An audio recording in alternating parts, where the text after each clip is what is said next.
testimony, and that if you should not, you are subject to prosecution under the United States Code. Today we have two witness panels. On the first panel will be a very special group of witnesses, the three known remaining survivors of the Tulsa-Greenwood race massacre. We're deeply honored that they have agreed to testify before us and eagerly anticipate hearing their firsthand accounts of that horrific days. We also know, for those witnesses who traveled to Washington, about your difficulties with your flight and delayed luggage, so we're even more grateful to have you here with us today.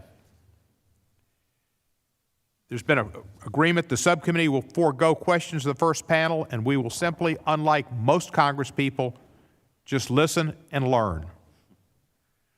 Our first witness is Miss Viola Fletcher, also known, if I can, Mother Fletcher. Thank you. I don't have a mother, so thank you. Mother Fletcher is the oldest living survivor of the Tulsa race massacre.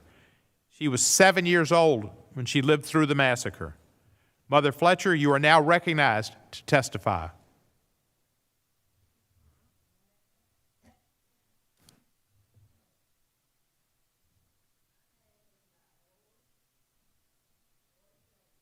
Is a microphone on? Yes. My name is that okay. My name is Viola Ford Fletcher. I'm the daughter of Lucinda Ellis and John Wesley Ford of Tulsa, Oklahoma. I'm the sister of Hughes Van Ellis, who's also here today. I'm a survivor of the Tulsa Race Massacre. 2 weeks ago, I celebrated my 107th birthday.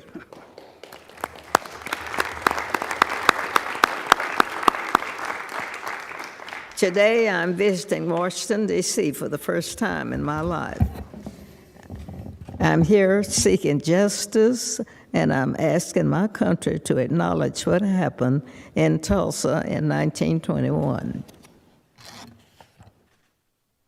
On May 31st in 21, I went to bed in my family's home in Greenwood.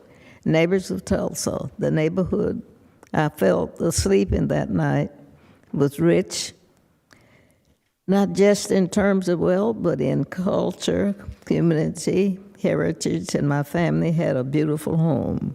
We had great neighbors, and I had friends to play with. I felt safe. I had everything a child could need. I had a bright future ahead of me. Greenwood could,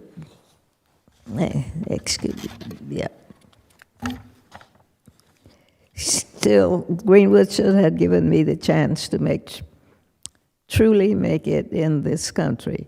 Within a few hours, all of that was gone. The night of the massacre, I was awakened by my family. My parents and 5 siblings were there.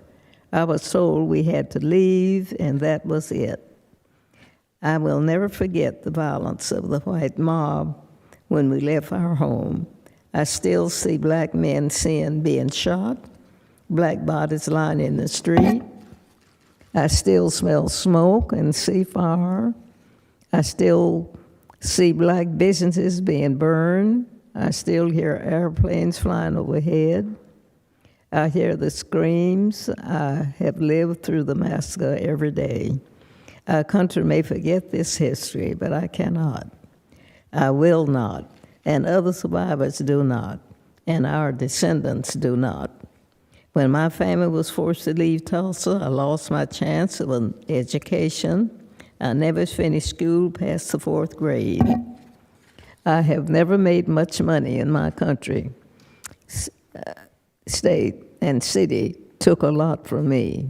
Despite this, I spent time supporting the war effort in the shipyards of California, but most of my life I was a domestic worker serving white families.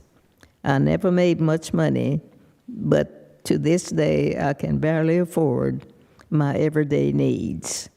All the while, the city of this Tulsa have unjustly used the names and stories of victims like me to enrich myself and its white allies through the 30s,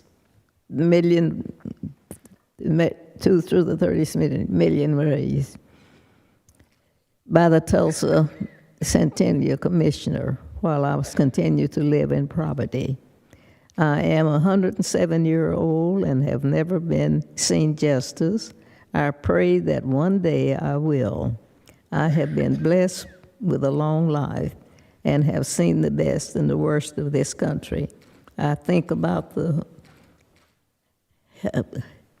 terror, horror inflicted upon black people in this country every day. This subcontinued committee has the power to lead us down a better path. I'm asking that my country acknowledge what has been happened to me, the traumas and the pain, the loss, and I ask survivors and descendants to be given the chance to seek justice, open the door. All of you know how easy it is to deny that a violent mob threatened your lives and took your property. For 70 years, the city of Tulsa and its Chamber of Commerce told us that the massacre didn't happen, like we didn't see it with our own eyes. You have me here right now. You see Mother Randall, you see my brother, Hughes Van Ellis. We live this history, and we can't ignore it. It's our lives with us. Oh, my goodness. We lost everything that day, our homes, our churches, our newspapers, our theaters, our lives. Greenwood represented all the best of what was possible for black people in America and for all the people. No one cared about us for almost 100 years. We and our history have been forgotten, washed away. This Congress must recognize us and our history. For black America, for the white Americans, and for all Americans,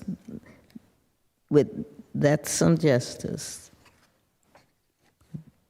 Guess was that it. Thank you. Do you want to say anything else?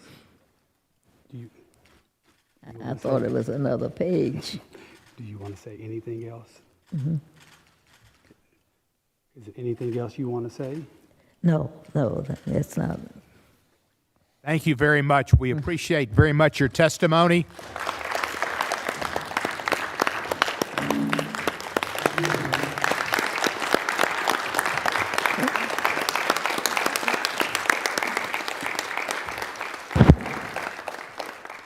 No.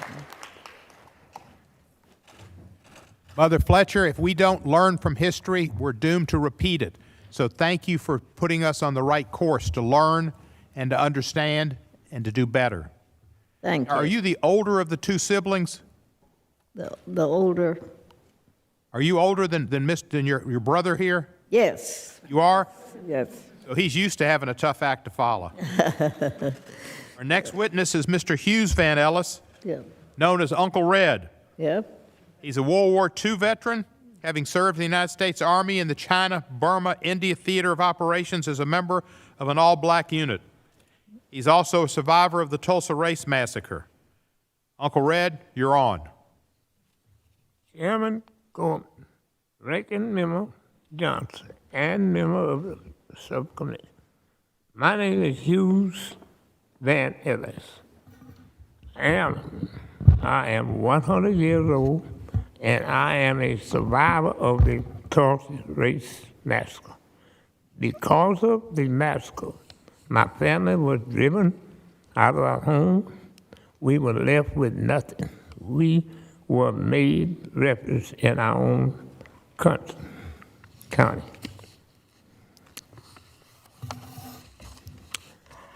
My childhood was hard, and we didn't have much. We worried what little we we worried what little we had would be stolen from us, just like it was stolen in Tulsa. You may have been taught that when something is stolen from you, you can go to the courts to be made whole. You can go to the courts to get justice. This wasn't the case for us. The courts in Oklahoma wouldn't hear us. The federal courts said we were too late. We were made to feel that our struggle was unworthy of justice, that we were less valued than whites, that we weren't fully Americans. We were shown that in the United States, not all men were equal under law. We were shown that when black voices called out for justice, no one cared.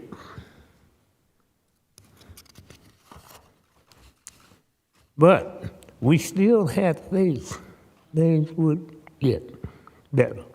We still believe in the promise of America in the cases of freedom.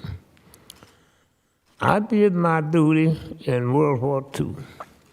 I served in combat in the Far East with the 234th AAA Gun Battalion. We were all black battalion. I fought for freedom aboard, even though it was ripped away from me at home. Even after my home and my community were destroyed. It's because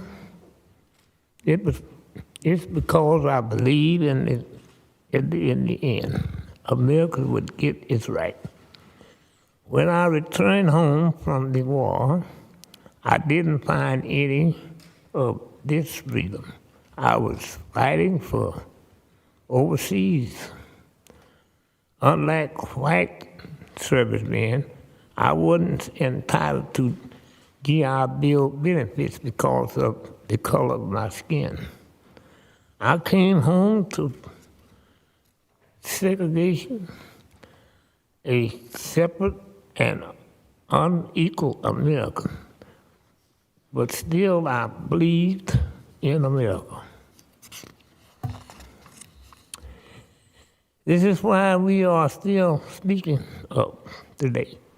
Even at this age of 100, the Tulsa Race Massacre is a footnote in the history books for us. We live with it every day, and the thought of what Greenwood was and what it could have been. We aren't just black and white pictures on a screen. We are flesh and blood. I was there when it happened. I'm still here. That's right. That's right. My sister was there with she's still here. We are not asking for his hand out. All we are asking for is for a chance to be treated like a first-class citizen. Who truly in the pictures of the promise Take your time. Take your time. that this is a land where there is liberty and justice for all. We are asking for justice for a lifetime of ongoing harm that was caused by the massacre.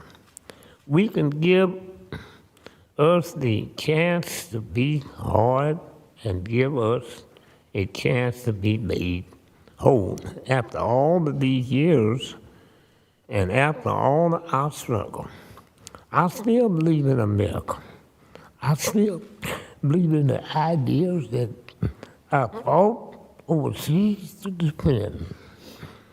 And believe if given this chance, I will do the right thing and justice will be served. Please do not let me leave this earth without justice like all the others, massacre survivors. Thank you so much. Thank you, sir.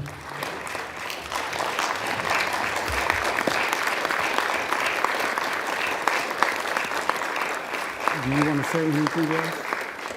You want to say anything else? I want to say I appreciate being here, and I hope we all will work together. We are one. We are one.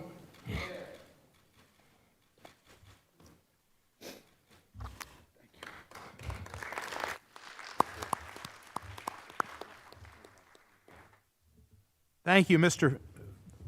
Van Ellis, AKA Uncle Red. The last witness on our panel is coming to us through Zoom, our reasonable facsimile of such, Miss Leslie Benningfield Randall. Mother Randall was 6 years old when she lived through the Tulsa Race Massacre. Mother Randall will be joining us virtually. Mother Randall, you are recognized now.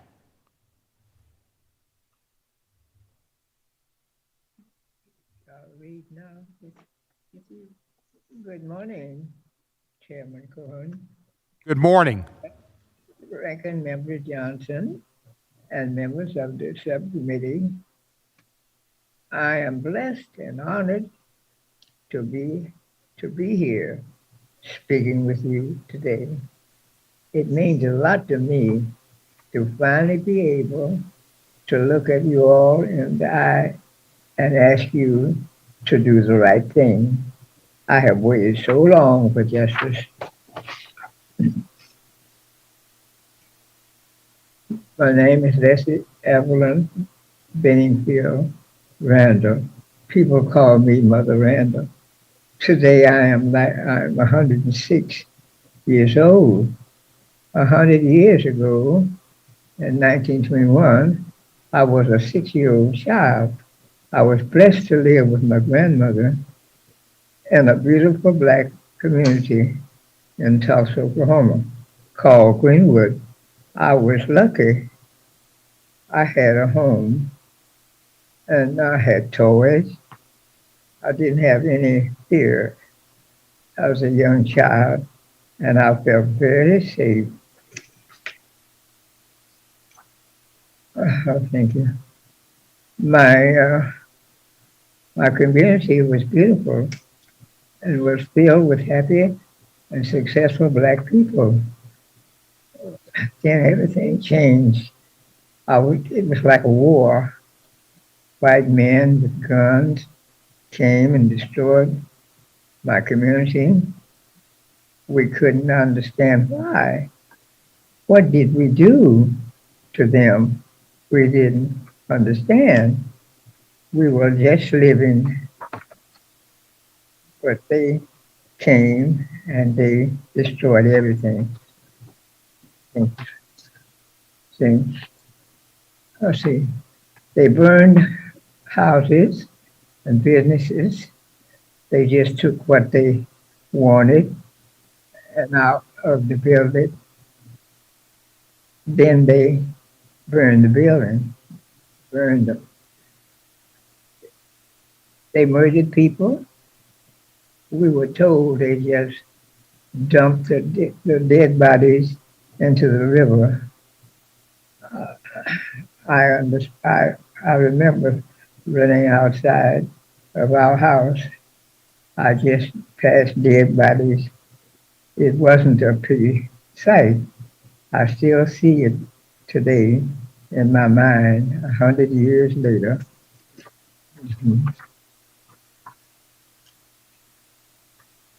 I was so scared. I didn't think we could make it out alive. I remember people were running everywhere. We waited for the soldiers to come, and when they finally came, they took us to the fairground where we would be safe. It felt like so long before they came. Thank you. Let's see. I survived the 1921 Tulsa race massacre, and I have survived 100 years of painful memories and losses. By the grace of God, I am still here. I have survived. I have survived to tell this story. I believe that I am still here to share it with you. Hopefully, now you all will listen to us while we are still here. Some more. The white people who did this to us were filled with so much hate. It is disgusting that they hate us that they hate us for no reason except that we are black people. We know most of the people who committed these acts and died are dead now. The three of us here today are the only ones left that we know of. But just because these men are probably dead, the city and county of Tulsa, the state of Oklahoma, and the Tulsa Chamber are still responsible for making it right, because it was they who caused the massacre, and it's continued. The chamber helped ensure that we could not rebuild after the massacre, including holding us in intimate camps. They owe us something. They owe me something. I have lived much of my life poor by opportunities. My opportunities were taken from me, and my community. North Tulsa, Black Tulsa is still messed up today. They didn't rebuild it. They sure did. It's empty. It's a ghetto. They have raised more than $30 million and have refused to share any with me or the other two survivors. They have used my name to further their fundraising goals without my permission. Now that's a crime, and misrepresenting my support of their upcoming continual event. Events focused on making Tulsa look good and not justice. you can help us get some justice. America is still full of examples where people in positions of power, many just like you, have told us to wait. Others have told us it's too late. It seems like justice in America is always so slow or not possible for black people. And we are made to feel crazy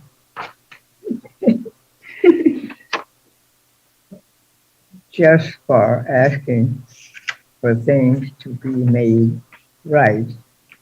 There are always so many excuses for why just justice is so slow or never happened at all.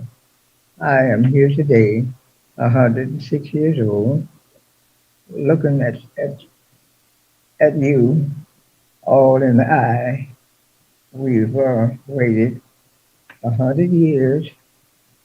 No, we have waited too long, and I am tired. We are tired.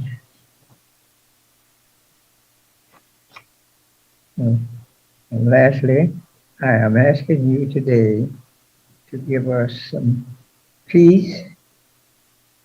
For some peace. Please give me, my family, and my community some justice. Thank you.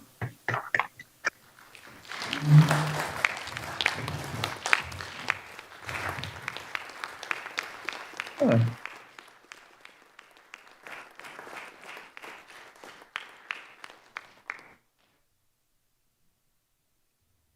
Thank you, Mother Randall. Thank you, Mother Fletcher and Uncle Red. Your efforts to be here are appreciated. Your testimony is greatly appreciated. As I was affected in 2007 by the testimony of John Hope Franklin, I know my colleagues on the panel and those who are watching will be affected by your testimony. Thank you so much. The subcommittee knows and thanks you for your strength and perseverance in telling these stories for the record and for future generations. We will now take a brief recess for you to be able to leave the committee room with our thanks and our appreciation, and then we'll go to our second panel. Thank you so much.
If the second panel witnesses are here, you can assume your places.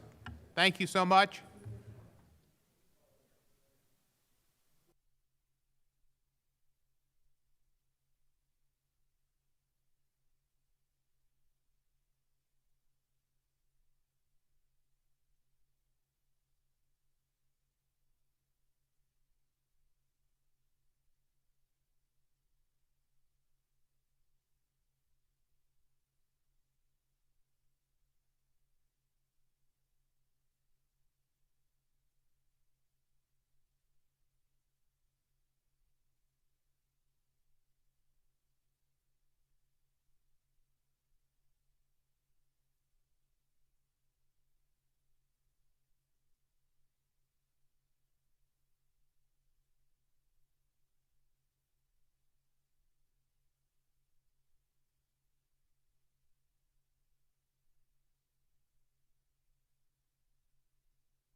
Massacre. Representative Goodwin is a Tulsa native and currently serves as chair of the Oklahoma Legislative Black Caucus and is assistant minority floor leader. Representative Goodwin received a Bachelor of Fine Arts degree from the University of Kansas and completed master's coursework at Columbia College in Chicago, Illinois. I understand the Oklahoma House is in session today and that Representative Goodwin might have to briefly step out during points in her hearing to cast votes on the House floor. Thank you for being here, and you are recognized. Thank you so much. It is, first of all, I'd just like to say it's a privilege to be able, first of all, to hear from Miss Leslie Benningfield Randall at 106, Miss Viola Ford Fletcher, 107, Mr. Hughes Van Ellis, 100 years old. I have the pleasure of knowing these folks and knowing that they indeed are deserving of justice. I will say before I start my statement that I think really for right-hearted, right-minded folks, we've heard enough. It is beyond question that a massacre occurred in 1921. It's beyond question that death happened and murder happened and bombs from airplanes fell on Tulsa.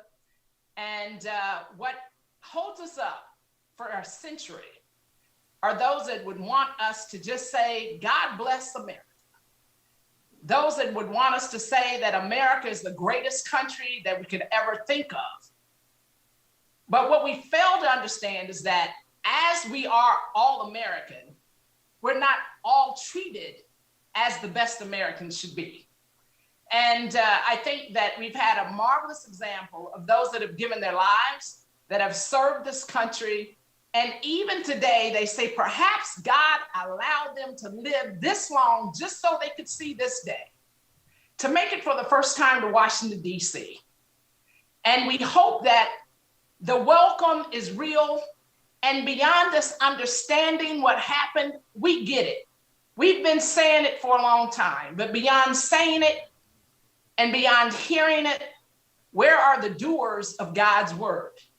So we're just saying that beyond we feel sorry for you, you're nice senior citizens, thank you for stopping by. They stopped by for justice. And I'm just hoping that right hearts and minds will prevail so that the John Hope Franklin that has passed on, who we had the privilege of knowing, he died seeking justice. My great-great-grandfather, James Henry Goodwin, he was in Tulsa. My great-grandmother, Carly Marie Goodwin, she was in Tulsa. My grandfather, Edward Goodwin, and my aunt, Anna Goodwin, all Tulsans, all survivors of the 1921 race massacre. They went to the courthouse, the district courthouse, in 1921. They were not too late. The statute of limitations had not expired. And they went saying that we had property, some 14 properties. We had a building at 123 North Greenwood. My great-grandmother talked of her silverware and her linen, and she talked about her feather mattresses, and she talked about the piano destroyed. She talked about the books in the library gone. And she had the courage when murderers were still walking the streets of Greenwood, when arsonists who thought that they should just light curtains on fire and destroy 35 square blocks. She had the courage in the midst of all of that chaos, all of that mayhem, to say, you took from me what was mine. We worked hard for what we had.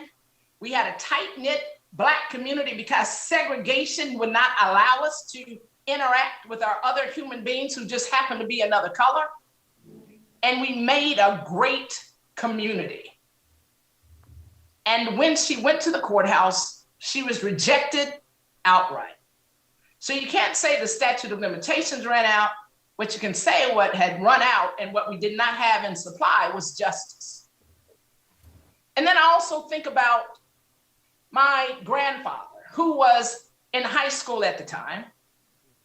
And he was a senior, just like anybody else who was privileged to get that far in school and to graduate. And he was decorating a hotel at the time and preparing for graduation exercises. And all they heard was that trouble is coming. And how would they have known that trouble is coming meant the worst racist terrorist attack on American soil in history?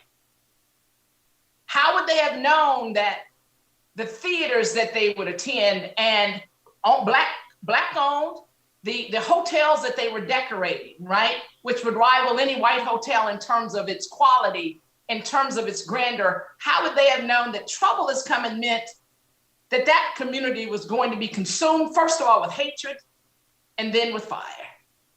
And that airplanes would fly overhead and drop bombs.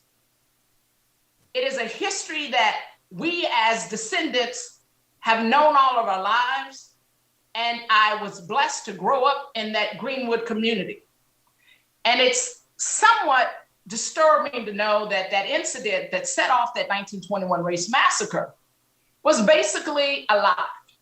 And it was a lie that took lives. It was that same old story about the scary, savage Black man who somehow was harming the white damsel in distress. And we know that was not even the case. Representative Goodwin, we're going to have to wrap up. Can you wrap up? You're a minute over. Yes, I will wrap it up. I will say this. Reparations are due. The harm is ongoing. And Tulsa now, when you still have the same ownership as it was in 1921, when the unemployment rate is 2.5 times that of our white counterparts, when criminal justice reform is not happening in Tulsa, those same police, that same state, that same city that was complicit, it exists today. Reparations are due. Restoration is due. Restitution is due. Thank you so much for allowing me to go a bit over time. We've got 3 great examples staring us in the face, crying out for justice. All we have to do is answer. Thank you. Thank you, Representative Goodwin. And if you see my friend Angela Munson, we served together on the National Conference of State Legislatures many years ago, and I know she's a colleague of yours at one point, I think. Give her my best. Absolutely. Was just with her last week. Thank you. Will absolutely convey the message. Thank you. Thank you for the privilege. Our next witness is Demario Solomon Simmons. He is the founder and executive director for Greenwood. He's an attorney with a nationwide practice that includes advocating for reparations for the survivors of the 1921 Tulsa-Greenwood Massacre and citizenship rights of Black Creek Indians. He's also an adjunct professor at the University of Oklahoma, teaching courses on African and African American history, culture, and other issues. He received his JD from the University of Oklahoma College of Law, holds a Master of Education degree and a BA from the University of Oklahoma. And we welcome you, and you're recognized for 5 minutes. Thank you, Chairman. In Tulsa, the racial and economic disparities that we see today is a direct result of the 1921 Tulsa Race Massacre. Those are not my words. Those are the words of the current mayor of Tulsa, G.T. Bynum. And these disparities that we all know exist, some of these disparities, if you've already heard, is that we live 11 to 14 years less than our white counterparts in South Tulsa because we have no health care. We have no hospital. North Tulsa, Black Tulsa is where I live, where I grew up. I'm a son of Greenwood, a proud product of North Tulsa. We have no hospital. We're shot and beaten by the police 3 to 4 times more than our white counterparts in Tulsa. We have 35% of our people, Black people in Tulsa, living in poverty. We own our homes 2.5 times less in Tulsa, Blacks, than white Tulsans. We have evidence after statistic after statistic. Yet, our mayor, our city, our county, our chamber, they oppose justice. They oppose reparations. They oppose Mother Randall, Mother Fletcher, and Mr. Ellis, who you heard from today. I am here today because the city of Tulsa has failed us. They bombed us. They burnt us. They killed us. They looted from us. They destroyed not just our property, not just our livelihood and our lives, but our legacy, our generational wealth, the idea of Greenwood, a freedom mind state, land ownership, and wealth concentration. They took that from us. And then they put in a system of policy violence that continues to this very day. So much so that right now, as I speak, the same perpetrators of the massacre, the city, the county, the chamber, the state, are utilizing the massacre to pad their own pockets. They're utilizing the branding of the massacre, the narratives, the names, and the likenesses of people who suffered, who died, who was treated as refugees, who lived in internment camps for 18 months, who had to be signed out by a white person with an ID card. These people who have raised more than $30 million in the name of the massacre for what they call cultural tourism. Not one penny has been given to any of the survivors. Not one dime has been paid for the claims that are still outstanding. The claims that these sophisticated, wealthy Black people had the wherewithal, the savviness to have insurance policies. Over 1,400 claims remain today. Over $50 million. We know who's owed this money. We know who made the claims. We know where they lived. We know what was taken. We also even know some of the insurance companies that are still active today. I want to give you their names. CNA, AIG Companies, the Insurance Company of Pennsylvania, Westchester Fire Insurance Company, the Hartford, Great American Insurance Company, Insurance Company of North America, North River Insurance Company, California Insurance Company, Phoenix Assurance Company. We have reached out to these folks, asking them to engage in a conversation on how they can directly benefit those who they failed 100 years ago. And just like the city has refused, just like the state has refused, just like the chamber has refused, we have not got any of the insurance companies to engage in a meaningful discussion with us at this time. The banks failed us. Thousands of the survivors of Greenwood lost their life savings in the banks because their bank books burnt up and they couldn't get their money out. And we've researched and found at least 17 of those banks we believe are still operating through Chase and Bank of Oklahoma. We want a conversation with them also. The courts failed us. There's been over 100 lawsuits filed on this issue, and not one has been heard on its merits. You heard from my clients. I have the great honor to serve as lead counsel. These three wonderful, amazing people you heard from today. We went through hell to get here. Mother Fletcher traveled yesterday from 6 a.m. in the morning, and we didn't get in to our hotel till after midnight. This woman didn't complain. This woman didn't have anything to eat. She said, I got to be here. I want to see justice.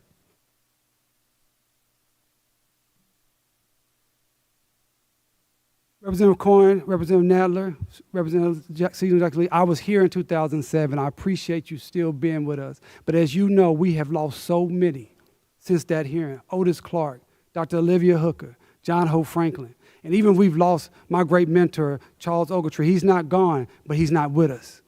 People who have fought. I'm literally standing on the shoulders of so much people who have suffered so long. We are coming to you. I am coming to you in the name of my community, my people, my clients, asking that you do for us what this Congress has done for the Japanese internment victims, what this Congress has done for the 9/11 terrorist victims. We're asking to be treated as full human beings. We're asked to be treated, that it is the belief in America that Dred Scott is not the law of the land, that the black man does have rights that America must respect. And I know my time is getting low, but let me just finish with this. Hal Singer. Show you how powerful this issue is. Hal Singer was a world-renowned musician. He was a Greenwood survivor. He was dying over the last summer, 2020, in France. He moved from America because of racism. He had a stroke. He was blind. He was on hospice, dying. And I felt bad because I was communicating with his family. And I said, you know what, maybe I should stop calling you guys because this time period. His wife admonished me. He said, are you crazy? Until he dies, Hal Singer is going to fight for justice for what happened to his parents and his community. And she sent me a letter that he wrote in 2007, and this is what he said. I've never had a lot of faith in the legal system for black men. That's why I moved to France. And I know we will lose a lot of battles. But we must continue to fight for our rights and our dignity. I am here fighting for the rights and the dignity of Mother Fletcher, Mr. Ellis, Mother Randall, my community, and I'm asking you to help us fight. Grant us legislation that pays restitution, gives us the ability to restore what was lost, so we can rebuild for the next 100 years. Thank you.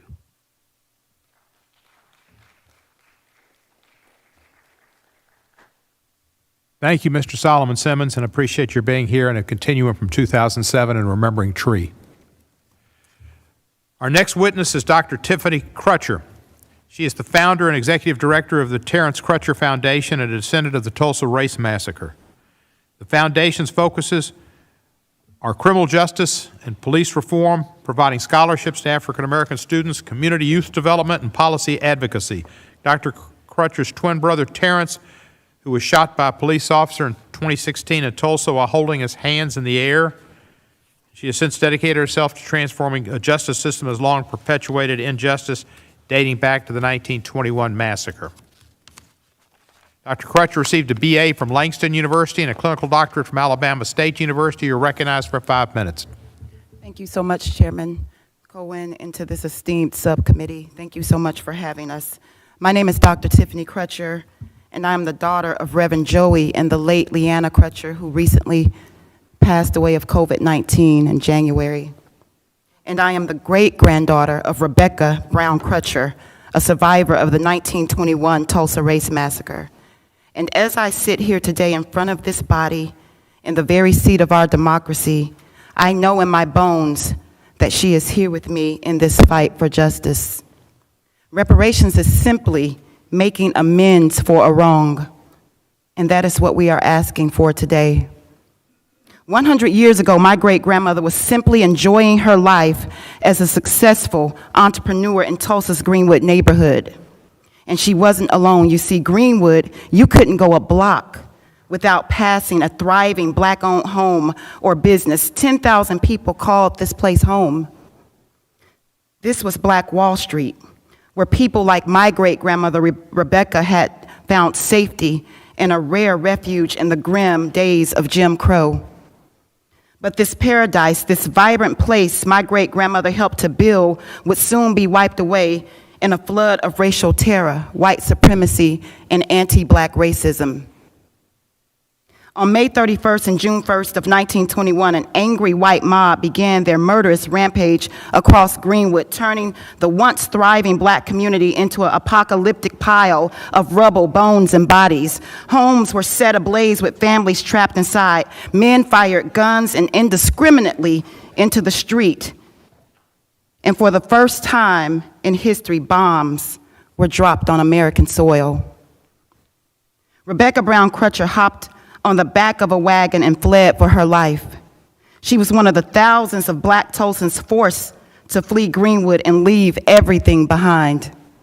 Within hours, black Tulsans, black resilient Tulsans, and their black neighbors began to rebuild Greenwood from the ashes, even as insurance companies, state laws, redlining practices, and urban removal would time and again seek to destroy this sacred place. What happened in Tulsa was perpetrated by our city's own government.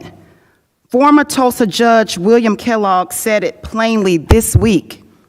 There was no doubt that white Tulsa officials were largely to blame for the massacre. They not only failed to prevent the bloodshed, but had also deputized white civilians and Klan members who took part in the burning and in the killing. Tulsa's government failed its people. Tulsa's government failed these survivors. Tulsa's government failed Rebecca Brown Crutcher. And now we are here asking our nation's government to see that justice is done in the form of reparations. The vestiges of the massacre are still found in Tulsa's criminal legal system, which has torn my family apart. In 2016, Tulsa police officer Betty Shelby shot and killed my twin brother. Terrence Crutcher is his name. Terrence Crutcher is his name. Police looking for weapons instead found gospel CDs in his car. My 40-year-old brother didn't get a fair chance to live. His children didn't get a fair chance to see another day with their father. For 5 years, I have fought for policing reforms like the very ones that each of you have debated and voted on. Just weeks ago, I was in this very building with the families of George Floyd, Eric Garner, and Botham Jean, asking our legislators to end qualified immunity. Policing reform that could have saved my brother's life, and according to the Human Rights Watch and the NAACP Legal Defense Fund, could save the lives of so many others. Black people aren't looking for a handout. We are looking for good legislation that recognizes our humanity. We are looking for justice, because for centuries, injustice has cost our families an unspeakable price. Racial disparities are systemic, and they extend far beyond issues of policing.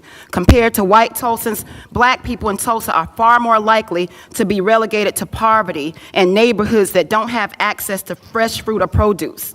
As we speak, people in North Tulsa, a predominantly black part of town, are celebrating our first full grocery store in over a decade. The grand opening and the ribbon cutting was just yesterday. I'm having trouble celebrating finding crumbs in a food desert. We shouldn't have to live like this, and we shouldn't have to die like this. If you care about racial justice and racial healing, I am asking you to do two simple things. Support reparations for the survivors and descendants of the Tulsa Race Massacre and bring reparations bill H.R. 40 to an immediate vote, and support ending qualified immunity as a part of any police reform legislation that leaves this House. The nation's government cannot sit on the sidelines as Mother Randall, Mother Fletcher, Uncle Red spend their twilight years fighting for justice 100 years after the massacre. Their health is dwindling as they demand reparations, fighting time and again to convince elected leaders to treat us like we matter. I hope you see your loved ones in them. I hope you look past the division of politics and see our humanity.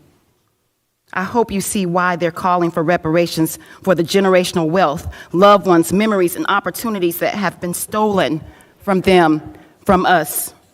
I know most of you believe in justice.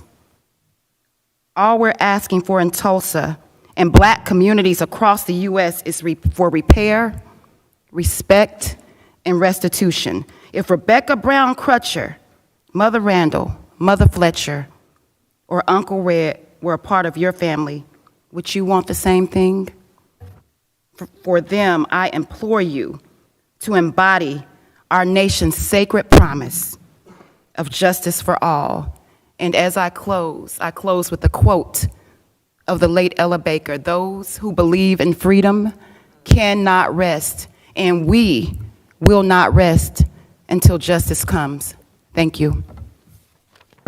Thank you, Dr. Crutcher. I have to ask the next witnesses to try to keep your testimony to 5 minutes. We've been most liberal, but we do have time constraints. Our next witness is Mr. T.W. Shannon. He's the Chief Executive Officer of the Chickasaw Community Bank.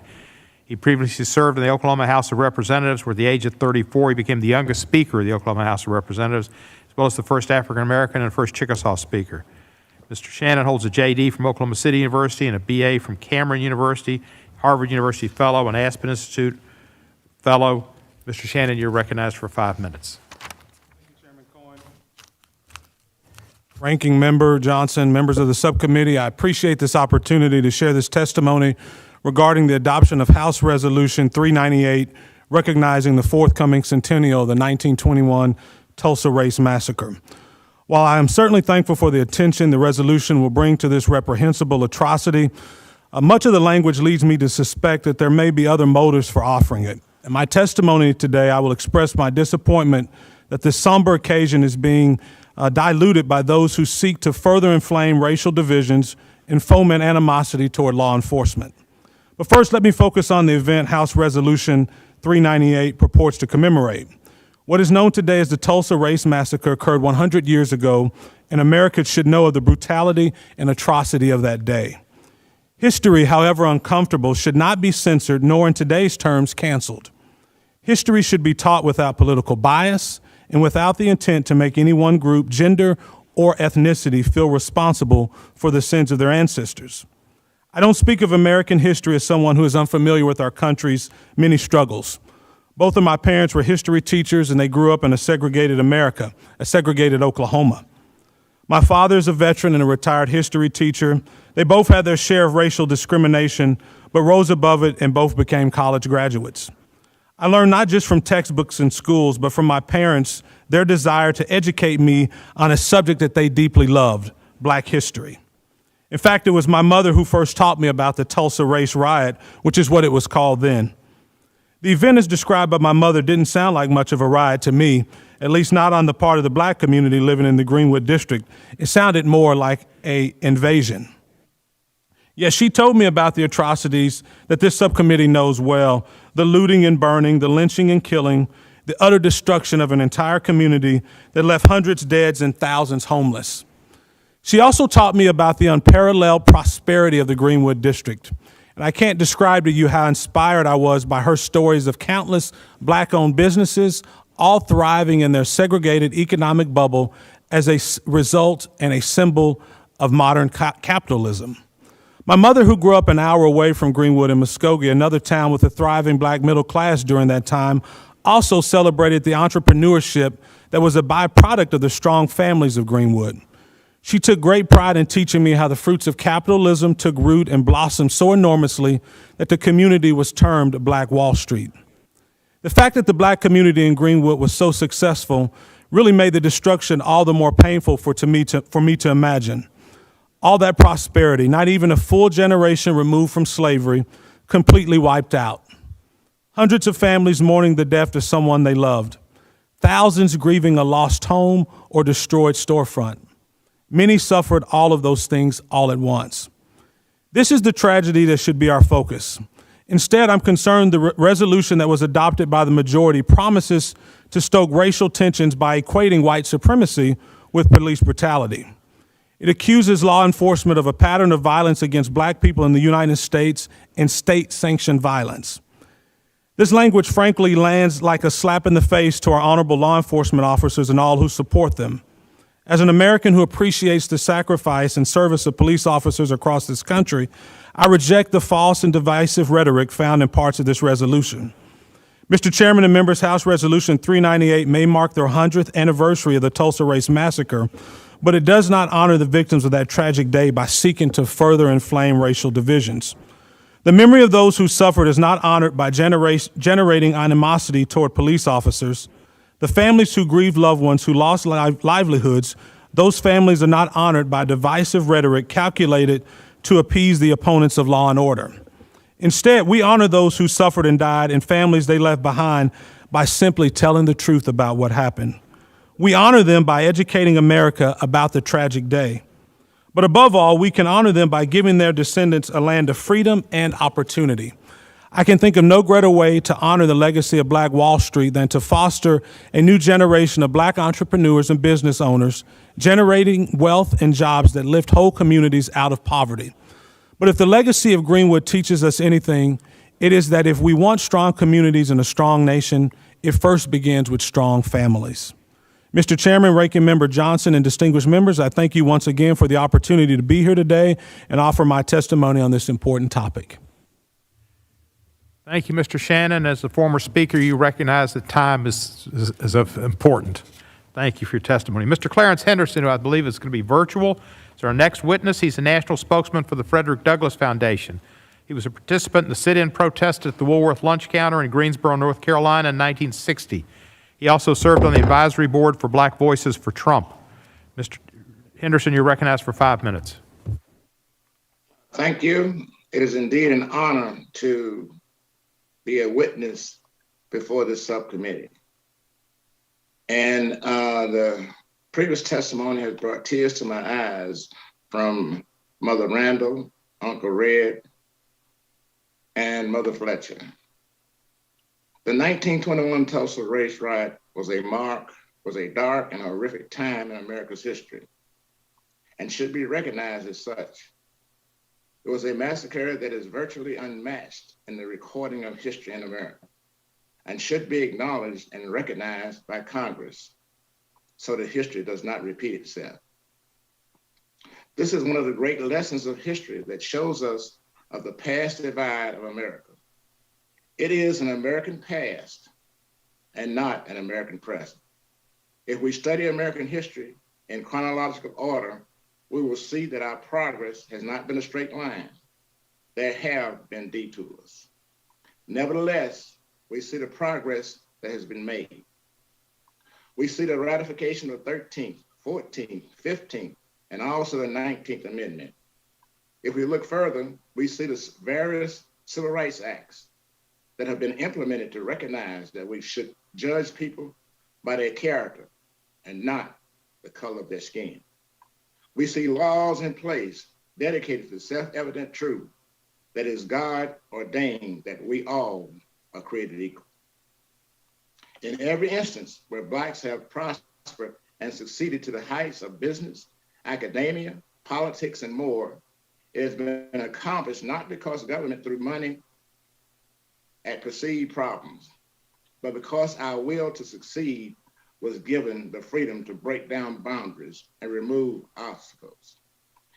Given the atrocity of the Tulsa race massacre with lives, homes, businesses, and millions of dollars of Black wealth destroyed, as well as mass incarceration, the Trump administration enacted policies that focus on building up the Black community. The conservative policies instituted during the Trump administration, namely the First Step Act, funding for HBCUs, opportunity zones, and $5 billion platinum plan, is diametrically opposed with what occurred in 1921. Such policies led to a free market, options in education, lower taxes, entrepreneurialism, and the freedom to choose one's own path. A true attempt to level the playing field for Black America and restore some wealth that had been destroyed. Unfortunately, like what occurred in Tulsa, some would like to effectively erase from collective memory the strides made to improve the Black community under the previous administration. As Frederick Douglass stated, the life of a nation is secure only while a nation is honest, truthful, and virtuous. When I look at our country today, I see a nation that has chosen to be governed by the rule of law and not the rule of man. The United States is great, not because it's perfect. I don't see systemic racism. I see systemic corruption. Yes, our past involved racial injustices. Yes, racism does exist. Yes, socioeconomic issues plague many of our communities. It is great, however, because the freedom of that all Americans have bestowed onto us by our Constitution, which gives us the ability to improve on our imperfections, to evolve from our past mistakes, and to get as close to true equality in comparison to anywhere else in the world. I hope this resolution is used to recognize a horrific past injustice so it is not repeated and not used as a political tool to promote systemic racism. I hope this resolution is not used as a political tool to cause legal enforcement of the law to cease and desist. I hope this resolution will not be used to politicize every facet of the nation's racial diversity for political gain to further exploit and emotionally cripple the Black community. As a participant in the 1960 Woolworth sit-in movement, I recognize freedom is not free. There's a price to be paid, and it is continuous. Thank you. Thank you, Mr. Henderson. Our next witness is Chief Ganwale Amusan. He's the president of the African Ancestral Society, a nonprofit organization based in Tulsa, Oklahoma. He's a descendant of the Tulsa-Greenwood Massacre and has been leading activists on behalf of massacre descendants. Chief, you're recognized for 5 minutes. Thank you, Mr. Chair and esteemed body. My name is Chief Egunwale Amushan. I'm the grandson of Raymond Beard Sr. and the grandnephew of Matthew and Mary Beard, all of whom were survivors of the 1921 Tulsa Holocaust massacre or any other matching descriptor. I was born and raised in Tulsa, Oklahoma. Today, I speak on behalf of those whose remains were dumped carelessly into the Arkansas River by the truckloads, those remains that cracked the concrete from beneath the highway built over them, those remains dumped in mass graves like the one I stood in October of 2020 during the mass grave investigation at Oaklawn Cemetery in Tulsa. As a member of the Mass Graves Oversight Committee, I stood in that trench with 12 coffins we uncovered. I couldn't help but to be drawn to a smaller box, which appeared to be the size of a women's hat box. It triggered the memory of something I had read in the Race Riot Commission report in 2001. I rushed home to look at that document again, and it stated that the remains in the trench were not embalmed and the death certificates were not even signed by a medical examiner, a process undignified in every manner. The document stated that Tulsa County paid Stanley McCune Funeral Home to bury 16 bodies in the city cemetery. The report states that 4 of the 16 bodies placed in the mass grave were badly burned, and one was that of a stillborn baby. When I returned, I looked again at the box in the trench. I walked away and wept for the soul of this child and the mother who would never know the whereabouts of her child, lost both in the womb and in the earth. Our family's journey to Greenwood actually started 139 years ago when my children's 4th great-grandfather named King Blue co-wrote a letter submitted to Congress and the House of Representatives, just as I am doing today. King Blue was the former slave of the Chickasaw tribal leader, Benjamin Colbert.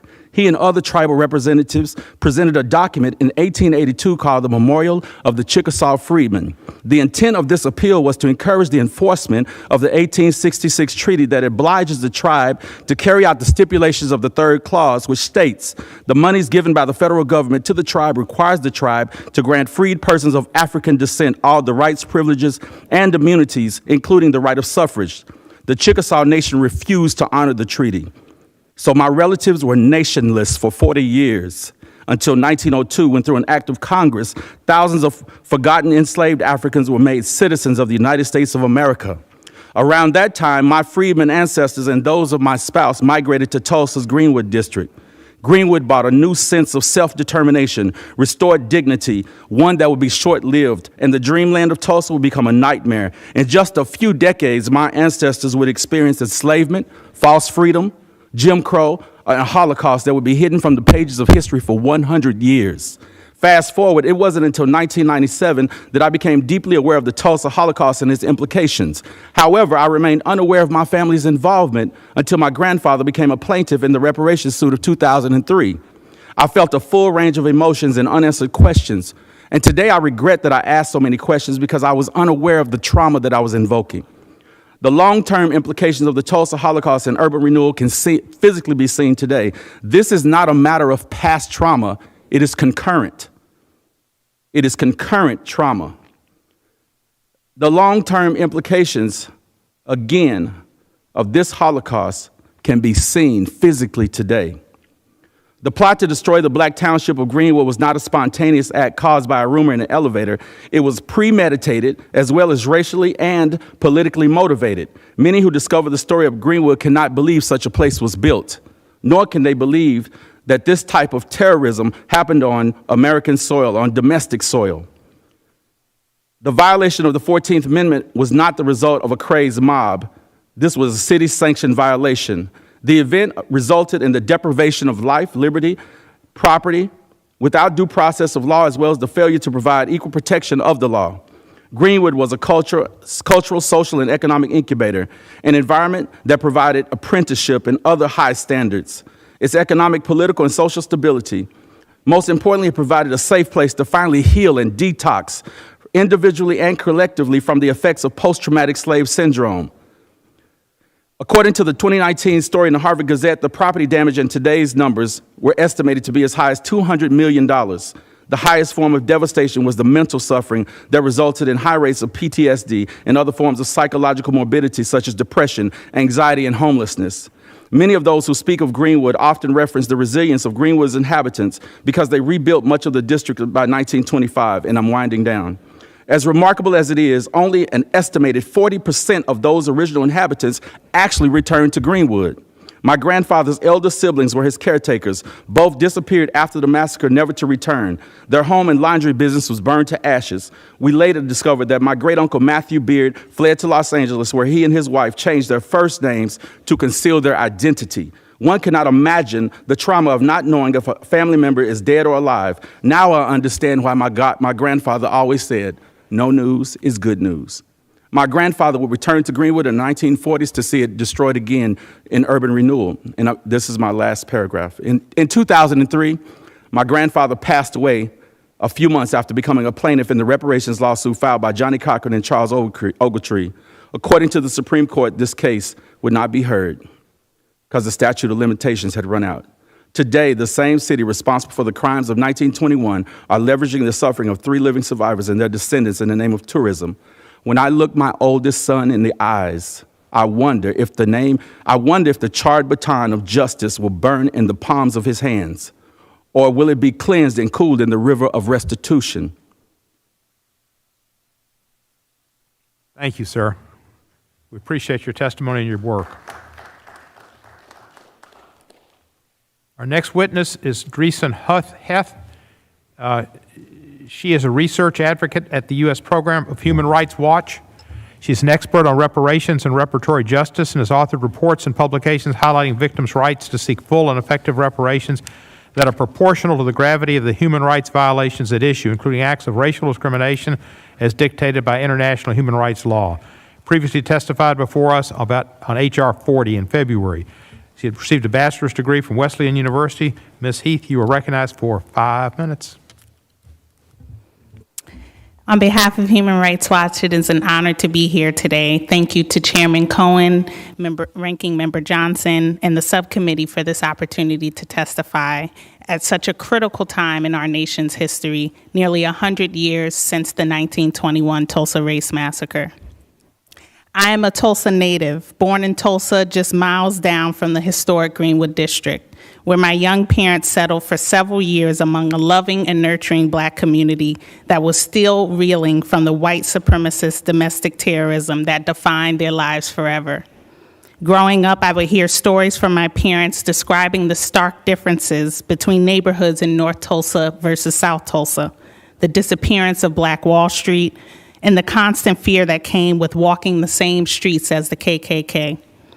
Black community members shared oral histories with them about the aftermath of the massacre. Many said that they never knew where their neighbors went and never heard from them ever again.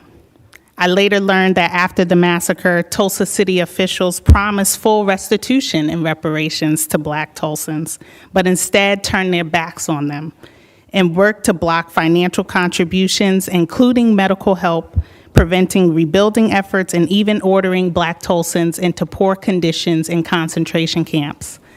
No one was ever charged with the crime for the violence or compensated for the loss of life and economic devastation. I'd never imagined that what eventually bring me back to Tulsa would be the continuation of the massacre and the degradation of Black life. The research of Human Rights Watch brought me back home, and not because Tulsa's Greenwood District was restored to the prosperous Black economic hub it once was, but because abusive and unchecked police violence, a legacy of slavery and the massacre, stole the lives of Terrence Crutcher, Joshua Harvey, Joshua Barre, and many others. According to our research, police violence in Tulsa occurs in the broader context of poverty, racial inequality, and the deprivation of key human rights. Because of the impacts of destructive anti-Black policies like redlining, urban renewal, and highway construction, Tulsa today remains deeply segregated, and Black neighborhoods are underdeveloped and under-resourced, especially in North Tulsa. Black Tulsans live less than their white counterparts, have higher rates of infant mortality, and lower medians of wealth. Today's historic Greenwood District is just a couple square blocks showing growing signs of gentrification and displacement. So you see, time has not healed all wounds in Tulsa. Over the past 100 years, thousands of survivors and their descendants have died awaiting justice. The legacy of the massacre remains a bloody stain that will continue to define this country until reparations are paid. Under international human rights law, the city of Tulsa and the state of Oklahoma have a responsibility to provide full and effective reparations that is proportional to the gravity of crimes committed, as recommended in our May 2020 report. Reparations must be paid immediately to the 3 known living survivors of the massacre, Mother Randall, Mother Fletcher, and Mr. Van Ellis, to the descendants of massacre victims, and to the broader Black community that has not seen intergenerational wealth and economic opportunity. If we can't fully account for one of the worst incidents of racial violence in the U.S., then who are we as a people, and what does this country actually stand for? The plight of Black Tulsans is not their own will to survive, but the government's unwillingness to fully support their survival. There is a clear call for what's right and what's just, and that call is for comprehensive reparations determined by impacted community members at all levels for which harm has occurred. Tulsa's Black community is not celebrating the centennial of the massacre. They are mourning the loss of their community and the loss of opportunity. By passing H.R. 40, the Commission to Study and Develop Reparations Proposals for African Americans Act, and by administering full remedy at the federal, state, and local level for the Tulsa Race Massacre and its continuing impacts, this country can finally recognize the full humanity of Black Tulsans and avoid perpetuating human suffering indefinitely. Thank you. Thank you very much. Our final witness is Mr. Eric Miller. Mr. Miller is a professor of law and Leo J. O'Brien Fellow of Loyola Law School of Loyola Marymount University in Los Angeles, where he teaches courses on evidence, criminal procedure, and jurisprudence, written extensively on policing, drug courts, and reparations. He received a Master of Legal Letters from Harvard Law School and a Bachelor of Laws from the University of Edinburgh. He was a law clerk for the Honorable Stephen Reinhardt of the U.S. Court of Appeals for the Ninth Circuit and the Honorable Myron Thompson of the U.S. District Court for the Middle District of Alabama. Professor Miller, you're recognized for 5 minutes. Mr. Chairman, members of the committee, we have heard that today's hearing on justice for the Tulsa Massacre is racially divisive. We heard that in 1921. We heard that in 2003 when Professor Ogletree and Johnny Cochran filed a federal lawsuit for the survivors. Now, we heard it in 2020 when Mayor Bynum, the mayor of the city of Tulsa, said he would not support payments to the survivors of the massacre, including Ms. Fletcher, Ms. Randall, and Mr. Van Ellis, who you heard testify today. The victims of the Tulsa Race Massacre and their descendants have still not received a penny from the state of Oklahoma or the city of Tulsa. But even some direct payment is not enough. They need transformational justice to remedy the systemic, ongoing wrongdoing still suffered by the victims, their descendants, and the current residents of the Greenwood and North Tulsa districts of Tulsa, Oklahoma. To provide an appropriate remedy, we must understand the nature and scope of the wrongdoing and its impact on the victims. The massacre not only destroyed the Greenwood community, its infrastructure, and human and social capital, it created a diaspora of people driven from their homes, their families, and their support networks. Here's what the state of Oklahoma said about their role in the massacre in a statute it passed in 2001. Quote, local, municipal, and county officials became participants in the mob that killed, looted, and burned down Greenwood. Quote, local officials attempted to block the rebuilding of the Greenwood Committee.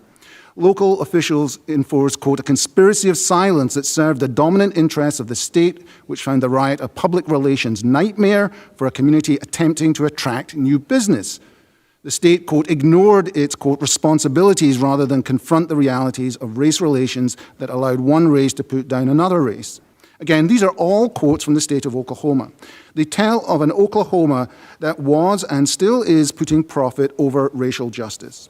But they stop short of accounting for the continuing acts of racial discrimination in the years and decades following the massacre. They also fail to account for the people who fled and could not return, some because they were targeted for violence, some because they could not rebuild, or some simply because of the unbearable psychological trauma of the massacre. This great diaspora of the massacre is owed justice to. Typical reparations remedies include trust funds, a commission to identify the victims and their descendants, some permanent historical record, some form of direct payment to the victims, and college scholarships for the descendants. That's roughly what Congress provided for the victims of Japanese internment. However, the remedies for Tulsa must also address the current acts of the city and the Chamber of Commerce who destroyed social, economic, and cultural institutions and who continue to profit off the victims and survivors by misappropriating the histories and likenesses of the victims and their descendants. Repair requires rebuilding infrastructure in Greenwood and North Tulsa, buying back property, building hospitals and health centers, redirecting the highways that split these communities and families and friends apart, and remediating the environmental harms within these communities in Tulsa. These are the engines of its economic, but also its social and human capital. Repair also requires addressing the trauma and hurt experienced by the diaspora of descendants that exists around the country and around the world.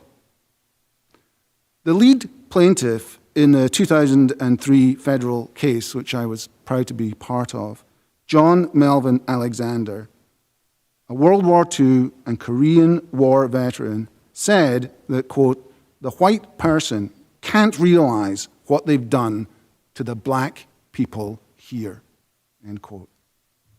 The enduring trauma of the massacre marked the survivors and their descendants, and still does, as you heard from so many people to this day. We need a remedy fit for this massive act of horror. We've come here to Congress to ask you to pass it. Thank you. Thank you, Professor Miller. We'll now proceed under the 5-minute rule with questions, and I'll begin by recognizing myself for 5 minutes. Mr. What? I know is Mr. Sullivan, are you available for questions? Is he here? Well, let me start with Mr. Miller then. I'd like to have Mr. Sullivan for a question, but Professor Miller, some argue that the harms are in the past, that most of the victims and perpetrators are dead, which is all true, and there's no party responsible for the harm, nor any party entitled to receive compensation for the attack. What is your response? Well, my response is that we can still see the ongoing harms of the Tulsa Race Massacre to this day. Remember, all the families lost all their property in the massacre. They couldn't get their money returned by going to the courts. They couldn't get their money for their property by going to insurance companies. And so it was a devastating financial loss for over 10,000 people in Tulsa, Oklahoma. People fled the city. Families were split apart. And so infrastructure was destroyed. And that sort of destruction has continued over time as the city tried to rezone Greenwood, tried to prevent building back. And when people did build back, the city continued to target Greenwood for racially divisive urban development, driving a freeway through the middle of the community, splitting the community apart, dividing it from the rest of Tulsa. So the acts of the city, of the Chamber of Commerce, of the state, of the county, have continued from 1921 to 2021 to target this community. So it's been a continuing problem, and there's been no efforts at any remediation. Is that correct? That's correct. Worse, they've made it worse. And let me ask you this. One of the witnesses, I believe it was Mr. Simmons, said that insurance companies had not honored claims. How did they go about? These were property casualty insurance, homeowners insurance, whatever. How did they go not get compensation? How did the insurance companies get out of it? They said there was a riot clause in the insurance and refused to pay up. And so the insurance companies denied hundreds of people their claims, people who were victims of the race massacre, by claiming that they didn't have to pay because of a riot. Mr. Solomon Simmons, Professor Miller has explained that some of the insurance companies, because of a riot clause, were allowed not to have to compensate the victims. Did the riot clause suggest that they were responsible for the damage? How did that riot clause get interpreted that way and not give them compensation?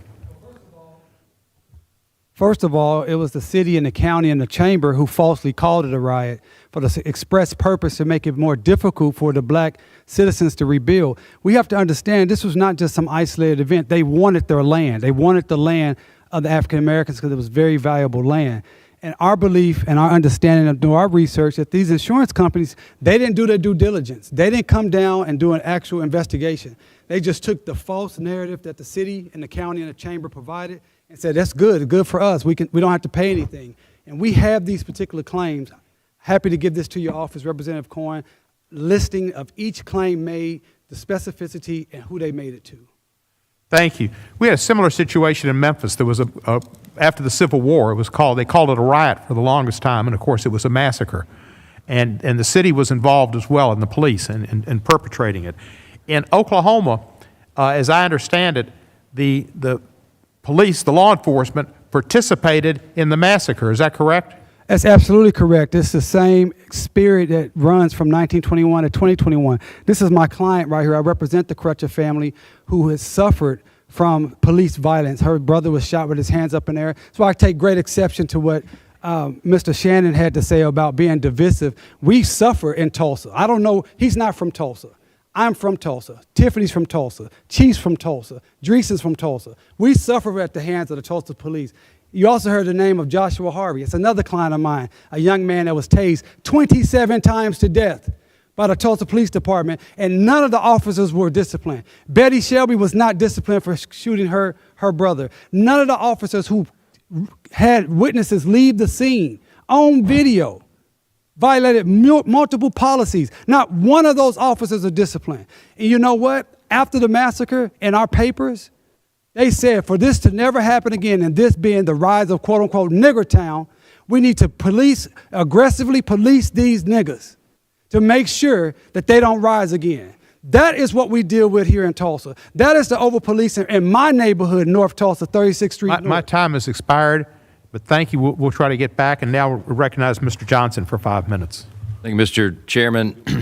Speaker Shannon, you obviously had a historic rise and very successful career in the state, and we acknowledge that. And I was struck by your testimony. You testified in part that you were inspired by the pre-massacre success of Greenwood, the stories that your parents told you, the history teachers that were in your house, because it represented an American success story where, despite facing horrific racism and other aspects of their lives, Tulsa's African-American residents could flourish economically and socially and culturally. And you noted that that story can still inspire young people today. So the question is, what are some ways that we can emphasize great stories like that to build up and strengthen individuals and communities? Thank you, Ranking Member Johnson, for the question. As a former resident of Tulsa, I think when we think about the narrative that we tell ourselves, I'm always concerned with this narrative of telling people that look like me that they can't succeed in this country, because it's just not true. This country is a land of systemic opportunity. It is not a land of systemic racism. This country has afforded many people from many different backgrounds great opportunities. Now, that doesn't negate that we've had our challenges, and many of them have been at the hands of people that look like me, and many of them have been victims. People that look like me have been victims at the hands of these crimes, much like the Tulsa Race Massacre, and it is a shame. So we've certainly had our challenges. But when we think about what Greenwood means to the nation and how it inspires people, it is that the idea of capitalism still works. The idea that if we really want to move people out of generational poverty, which is what we're talking about, there are steps to do that. Number one, it starts with finishing school. Whatever school you're in, do the best you can and finish it. The second one is getting married and staying married. We know that those things work. That moves people out of generational poverty. The third thing is to invest. To get a job and keep a job.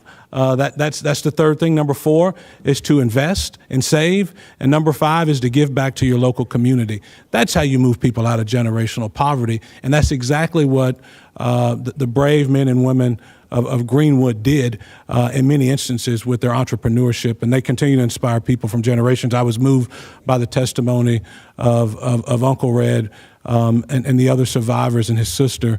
I think we all can learn a great deal about their courage. Very good. I wish I could unpack so much of that, but we have so much limited time. Let me go to Mr. Henderson if I can, if he's still on video. Mr. Henderson, you still with us? Yes. Great. Just real quick question for you. In recent years, it has become popular for a lot of people to argue that America is a country of systemic racism rather than systemic opportunity, as Mr. Shannon just said. But you testified also that that's not what you see. Could you expound on that a bit further? How would you describe our present situation? Well, when you look at America, you have to compare it with other countries. America is a country that has fought to free slaves. America is a country that seeks to live out the second sentence in the Declaration of Independence. We hold these truths to be self-evident that all men are created equal. And the governments are instituted among men deriving the just powers from the consent of the governed. So it is we, the private citizens, that determine how this country will move forward. And we need to recognize that elections matter and understand the system that we live under. We keep going to another race of people asking permission. When you look at the free market capitalistic system, you don't have to ask permission. You can actually fail your way to success. When you look at Thomas Edison, when you look at Booker T. Washington, that failed so many times, but got knocked down, but would not give up. So America's a great country if we look at it from the right direction. All it offers is a great opportunity. We need to take advantage of it. And how do you think that we can better educate this current generation of Americans about those principles? I mean, does it come down to public school curricula? Does it come down to community education? I mean, does everybody have a role in that? How do you explain that to others? Everyone has a role in that. We need to go back to classical education, where we teach people how to think as opposed to what to think. Our education system has moved from education to actually indoctrination. And we need to understand the whole total history of this country, the good, the bad, and the ugly, and understand that America is not where it was before, that we all play a part in it, but we need to know the true history of America. If you are a citizen in America and you don't know the history of America, you're a citizen in name only. And for those of us that have cut our teeth on the true good of courage required for freedom's sake, we need to reach back and share with those that this is your country. You should defend this country when it's right, and stand up against the wrongs that occur. Thank you. I'm out of time. I yield back. Thanks to all the witnesses for being here today. Thank you, sir. We're going to go out of order because Ms. Sheila Jackson Lee is going to be Speaker Pro Tem. She has to get to the floor. Representative Sheila Jackson Lee, you're recognized for 5 minutes. Mr. Chairman, let me thank you and the ranking member for the courage to hold this hearing and to present a forum in the United States House of Representatives for these humble souls. Let me quote William Faulkner, because he does not look like me, and Mr. Counselor, he doesn't look like you, and he said, "The past is never dead. It's not even the past." And so to my friends that are here who have given an alternative history, that past never ends. That past is redlining that did not allow investment in black communities. That past is, as the outstanding members of this holy and iconic group, Mr. Hugh Van Ellis, Miss Viola Fletcher, Mother Fletcher, Miss Randall, has said they lived the past.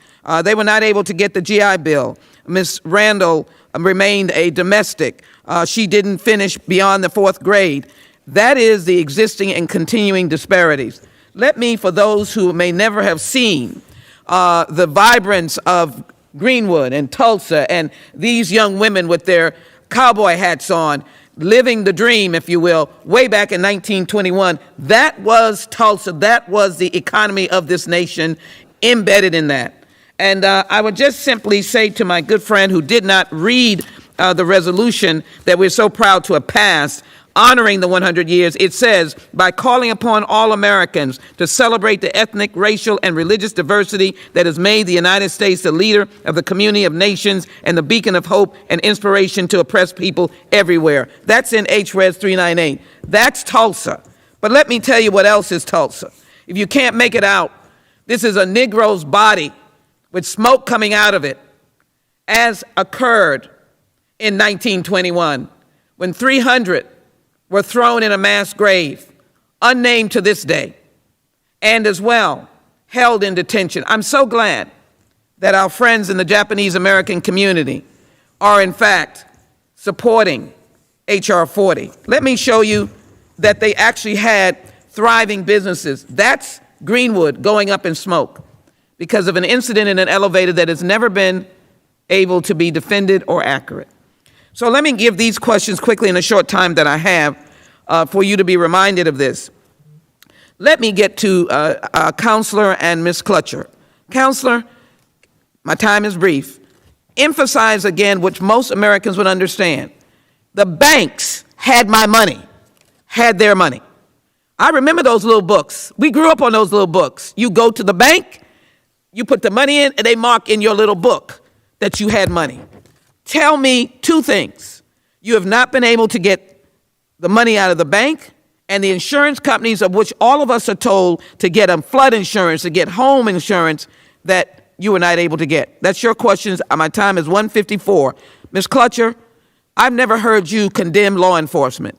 I have heard you say in the name of your deceased mom and your family and the children of your brother that he was killed in cold blood with his hands up. I want you to respond to that as to what we need to do legislatively to be able to address this injustice. Mr. Counselor. First of all, Representative Lee, thank you for your leadership on H.R. 40 and in our community. Yes, Dr. Olivia Hooker, who was the first African-American female in the Coast Guard from Tulsa, she talked about this before she passed, and many other survivors. They couldn't get their money out of the banks because the bank said, well, hey, where's your bank book? They said it burnt up. It said, too bad.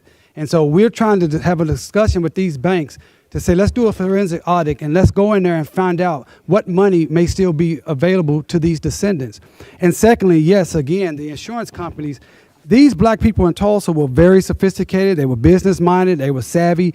They had policies, insurance policies, and to this day, no policy actually paid anything that was a fair market value and is still owed as we speak. Thank you. Ms. Clutcher, if you would. Yes, ma'am.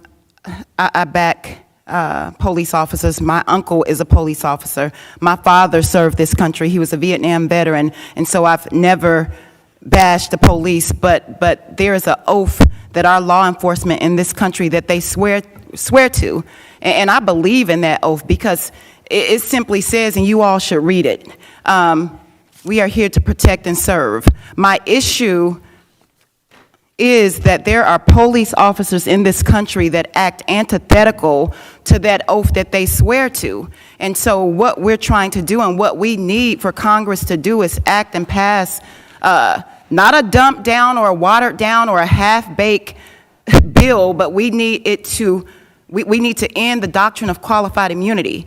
That doctrine has hurt my family. There's been a civil lawsuit sitting on a judge's desk since 2017. We've had no closure. My mom went to her grave not seeing justice for her son. And so there are policies in place that allow police officers to get away with legal murder, and we need to make sure that we pass that. Thank you. My time has run out. I just want to put into the record this statement from the Tulsa Race Massacre that indicated in 2001 damages were up to $100 million. Today in 2021, it may be $200 million. And my commitment to you is to find justice and relief and to demand that the mayor of the city of Tulsa give you the resources to those descendants, not for his pocket, not for the city of Tulsa, but to be able to get those raised monies. Mr. Mayor, hear me now. In the rightful hands of those descendants that are here today and those descendants of those who have died. It is now, the time is now. I yield back, Mr. Chairman. Thank you for your courtesy. Thank you, Representative Lee. Thank you. Ms. Ross, you're recognized.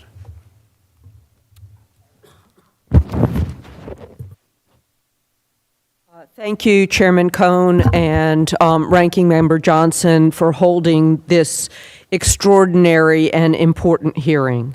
Hopefully, it will not be the last of these hearings, though hopefully we won't have these kinds of atrocities going forward. I also want to thank all of the witnesses for joining us today. While plenty can change in 100 years, the powerful testimony we've heard today reminds us that history also is alive.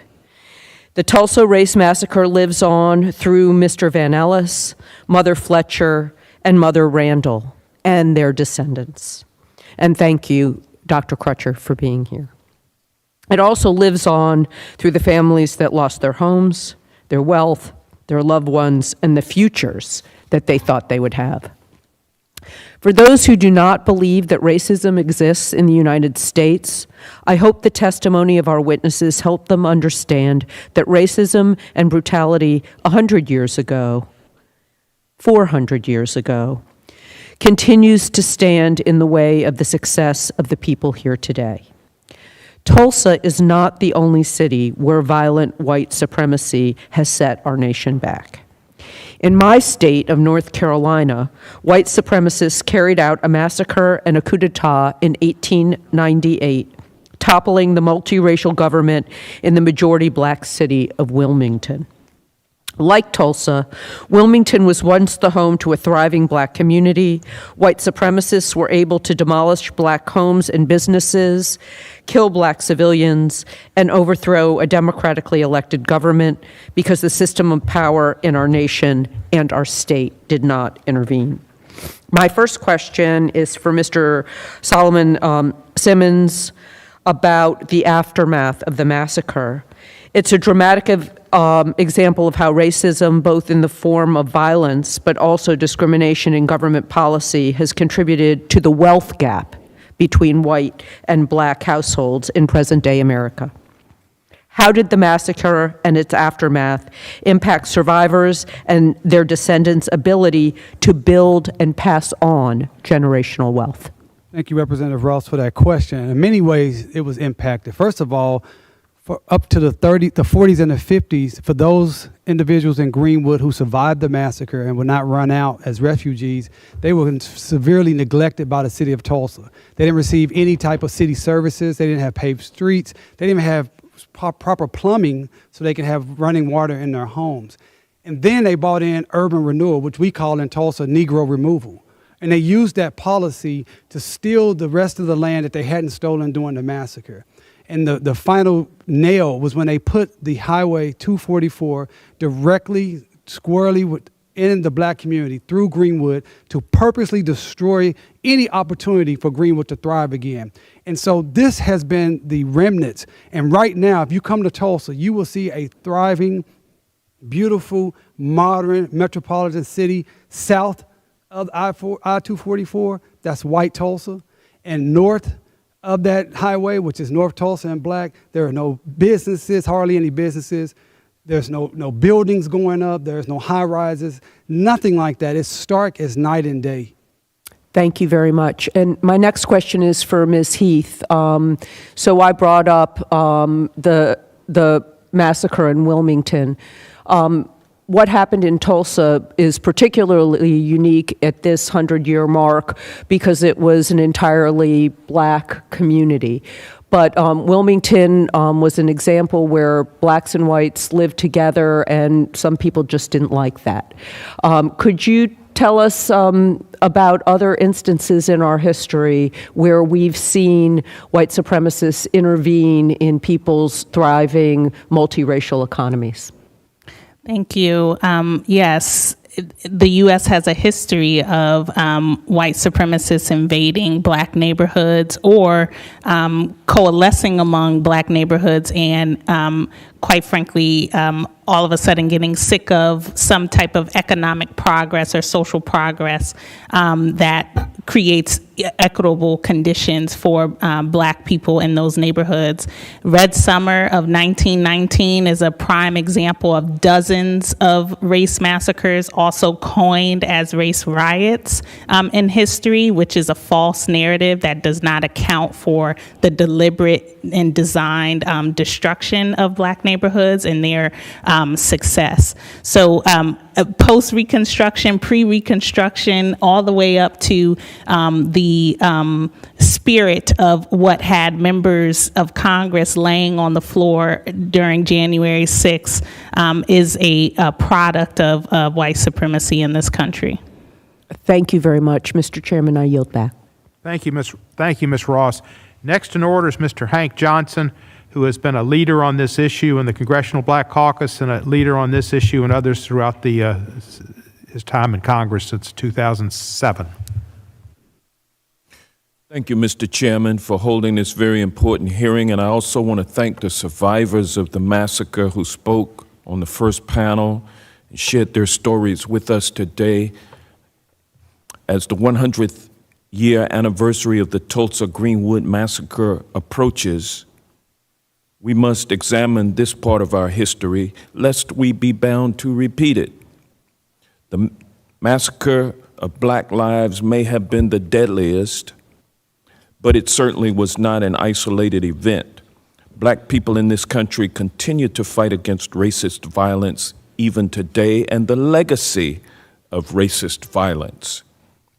We cannot let our future be defined by hate any longer and by racism any longer.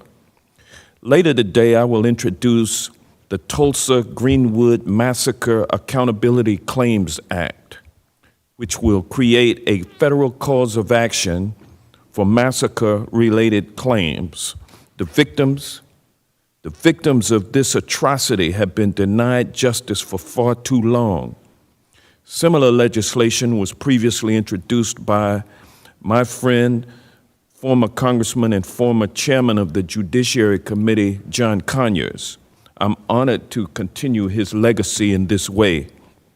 Ms. Heath, why is congressional action so important to create accountability, and why is accountability so important after atrocities such as Greenwood? Thank you. As you heard from Mr. Miller and Mr. Solomon Simmons, the courts have failed to deliver justice necessary and hear the merits of these atrocities, and therefore legislative remedy is incredibly important post any serious or gross human rights violation, such as the Tulsa Race Massacre, or including acts of racial discrimination, which include housing, education, employment, racial discrimination in the U.S. today impacting Black people. It is incredibly important that repair mechanisms are proportional to the harms that were committed and not just symbolic. In the case of Greenwood, material damage was done, including moral damage, which should be compensated for. And under international law, there are various forms of reparation in addition to financial compensation, legal and institutional reforms also that need to be administered in the case of Greenwood. All forms of repair, given the damage that was done in Greenwood, need to be on the table in order to provide full restitution to the gravity of the harms and crimes committed. Thank you. Attorney Solomon Simmons, would you care to respond to that question? Well, again, because this body, this Congress has shown the ability throughout our history with the Japanese internment camp survivors, the 911 Commission. It's important for Congress, the United States of America, to say, you know, what happened to these people were wrong. We have the power to remedy it, and we should remedy it. We must have accountability for what happened in Greenwood. Because if we don't have accountability for what happened in Greenwood, it will only happen again. It's not enough just to know something happened so you won't repeat it. You have to know its consequences that it happened. So far, has been any consequences from anyone at this point, and we're hope and pray that we can get some consequences from Congress. Thank you. Ms. Heath, are you aware, and Professor Miller, are you all aware of any instances in this country where Black people have received reparation for harm done to them? Yes. In 1923, the Rosewood Race Massacre occurred 2 years after the Tulsa Race Massacre. Victims in the 1990s were compensated, including their descendants, with scholarships. In addition, North Carolina compensated victims of forced sterilization for a discriminatory eugenics law. So reparations have been paid, but not to descendants of enslaved Africans at the grander level, and also in this case of Tulsa and many other incidents of racial violence. If we think broadly about reparations, the federal government has actually already made it possible for African Americans, for example, Black farmers, to sue to gain some compensation. So Congress has taken a lead on this before. And you might need to turn your microphone on, Professor. Was it already on? Oh, sorry, thought it was on. Did you not hear me? All right. So Congress has taken a lead on this before, for example, with the Black farmers legislation, and I'm glad that Congress is taking a lead on it again. Thank you. So H.R. 40 or the Tulsa-Greenwood Massacre Accountability Claims Act would not be new. It would not be unique. It would not be a trailblazer. It would just be a continuation of justice that has been afforded to certain victims of racism in this country throughout our history. Is that correct? That's correct, and it's worth recognizing that states themselves, California has been a leader in affording this sort of relief to, for example, victims of Armenian genocide, braceros, Holocaust survivors, and so it's long overdue for African Americans as well. Thank you, and I yield back. Thank you, Mr. Johnson. Ms. Garcia from Texas is recognized for 5 minutes.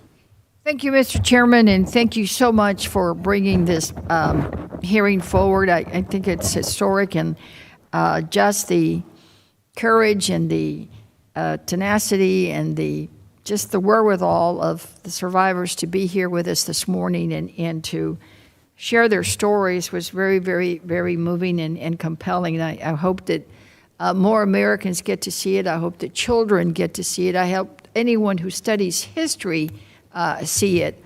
So thank you for doing this, and I'm so glad that also you are live streaming this to make sure that people make note.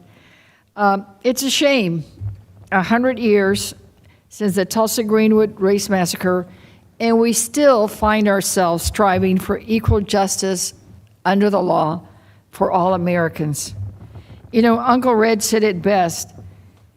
We all need to work together because we are one.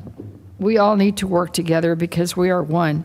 So it is important that we commemorate the centennial anniversary of this massacre to educate new generations of our country's history, to learn from it and heal from it, in order to restore justice for the Greenwood District community, as well as many other long-suffering communities alike. That's why I am a co-sponsor of H.R. 398, the resolution.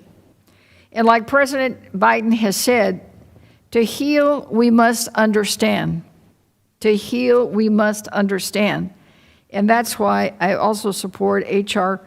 40 and my proud sponsor, together with many others here in Congress. And today I've learned of yet another bill that would help restore justice for all, and that's the Accountability Act that Mr. Johnson just mentioned, and I'll certainly sign up to be a sponsor in that bill. And I agree with our nation's top law enforcement official, Attorney General Merrick Garland, that we're obligated to protect each other. That's why highlighting this event 100 years later, when racial hatred drove individuals to carry out unspeakable acts of violence against our own fellow Americans, teaches us about the evils that are perpetuated by white supremacists.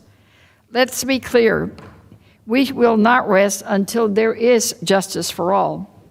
If you listen to the words of Mother Fletcher, she said that she has lived this massacre every single day, every day. We owe it to her and all the others to make sure that we make change, and we do it now, not later.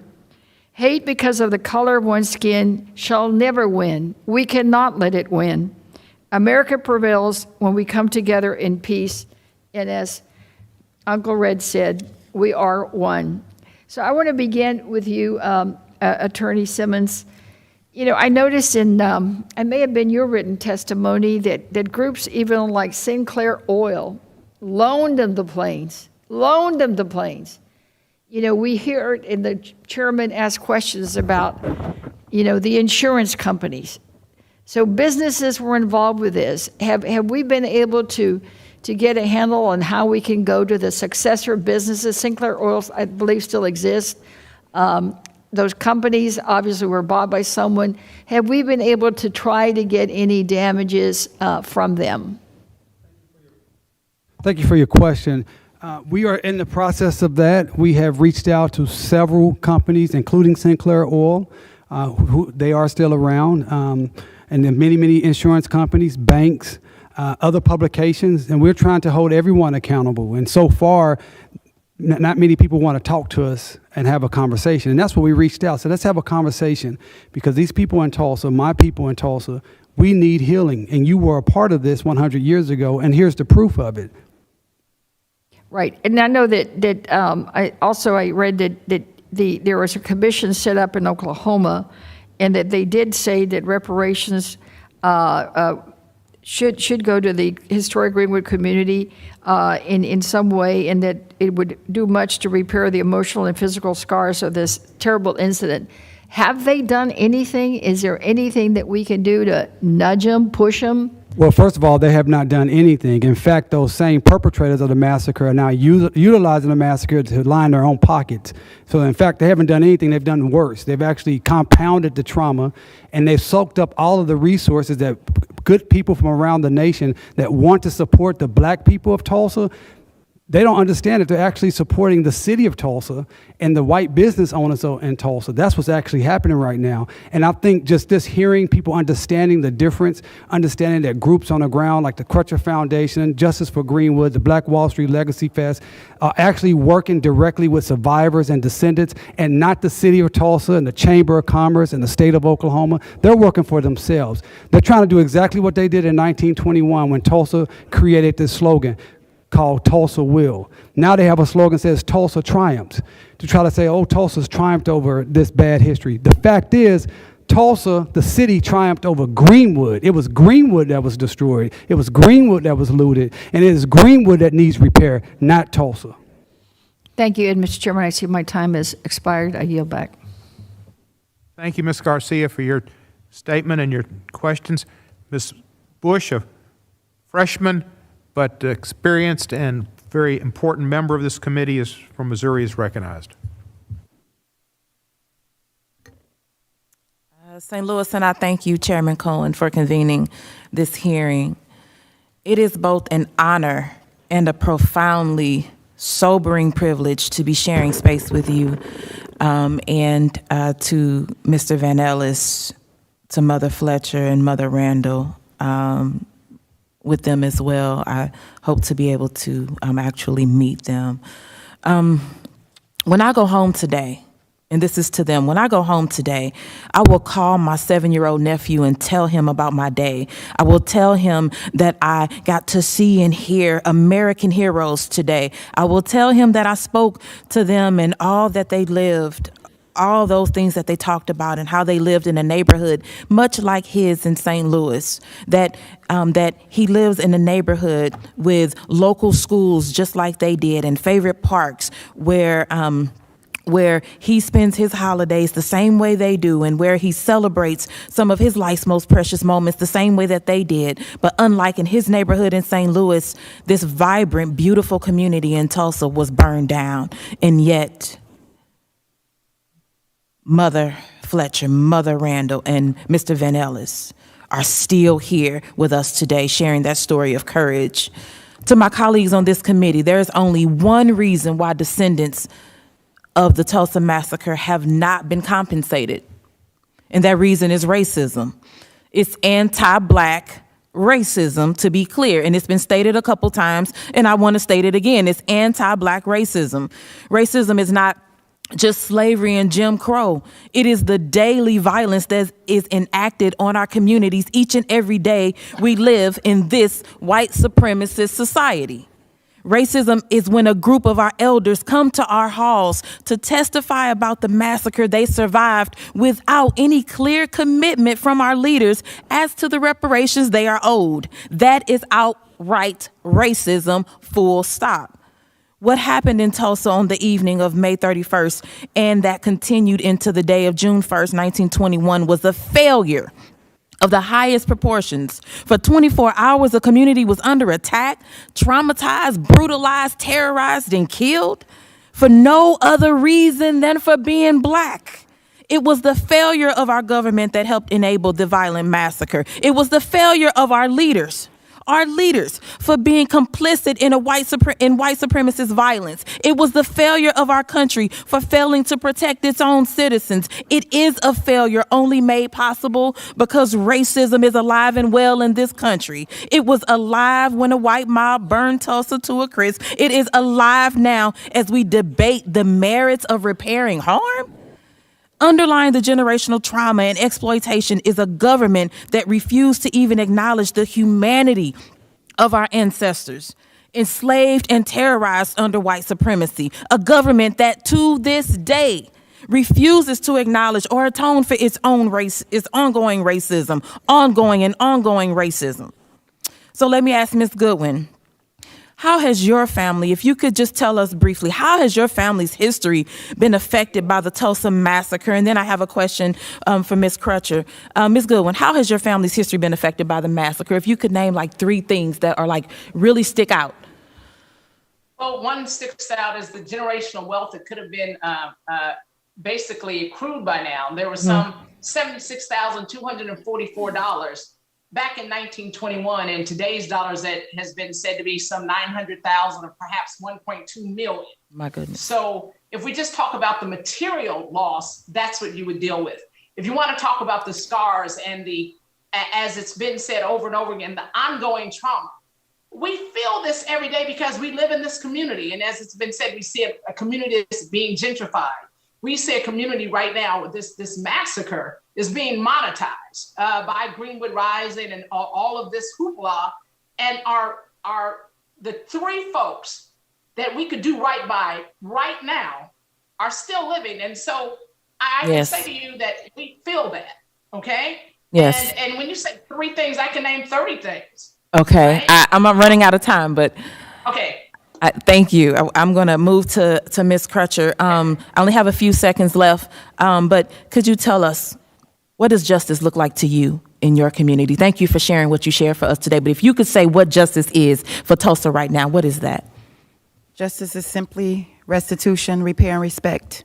And those three words. That's Thank what you. justice looks like. Thank you. I want to end my remarks by talking directly to all the Black people, the young people who are listening to this discussion today. Know that this country's legacy of racism is still alive today. Our lives, our very existence is a testimony. It's a testament to our will and our strength. It is a testament to our power as a people and how much has stood in our way, in the way of our survival. And yet we are still here. We saw three people. They are still here. We are fighting for a world that honors our dignity and our humanity, and know that we will always do this work of liberation and justice for each and every person until it is won. Thank you. Thank you. That concludes today's hearing, and I'm going to conclude it in the most unusual manner, and then I'm going to advertise a television show. On May the 30th at 8 p.m. Eastern Time, a program called Tulsa Burning, the 1921 Race Massacre, will be shown on the History Channel. This is, I think, an important program for those of you who have watched and those who haven't had the opportunity to watch to view. Coincidentally, and just as a Wizards fan, it's produced by Russell Westbrook, but it'll be history. I've learned much today, and I've learned much over the years about the Tulsa Race Massacre, and we need to take action and show that our country understands what Faulkner said. The past is not the past. The past is never dead. We're living now. The past is still with us. I want to thank all our witnesses for appearing today. Without objections, all members will have 5 legislative days to submit additional written questions for the witness or additional materials for the record. With that, the hearing is adjourned. And thank you, brothers and sisters, for tuning in and watching this. This is Akoti Tamar. This has been a special edition of Akoti Speaks. What you was just witnessing was the House Judiciary meeting, a hearing on the 100-year anniversary of Tulsa, Oklahoma City, Black Wall Street burning. Join me and Major TV on this Sunday for another edition of Real Estate Investing. We'll be on episode 3, and we're actually talking about types of financing, getting pre-approved, getting pre-qualified, and learning the differences between the two. So that will be this Sunday on Major TV on YouTube. And once again, I applaud you guys for tuning in and listening to that bit of history and the testimony from our ancestors, descendants of our ancestors. Once again, make sure if you haven't seen, haven't learned much about the Tulsa, Oklahoma City burning, May 30th on the History Channel. Check that documentary out. Also want to applaud Congressman Bush. Ms. Bush really gave a powerful commentary. I really want to thank her for that. I think her commentary was one of the most powerful and most down to earth, and really spoke to the heart of the matter of what's how we're still reeling the effects of discrimination at the hands of white supremacists. So once again, This is Okoti Tamor. Thanks for tuning in. Join me next time on another edition of Okoti Speaks. One love. Just be black.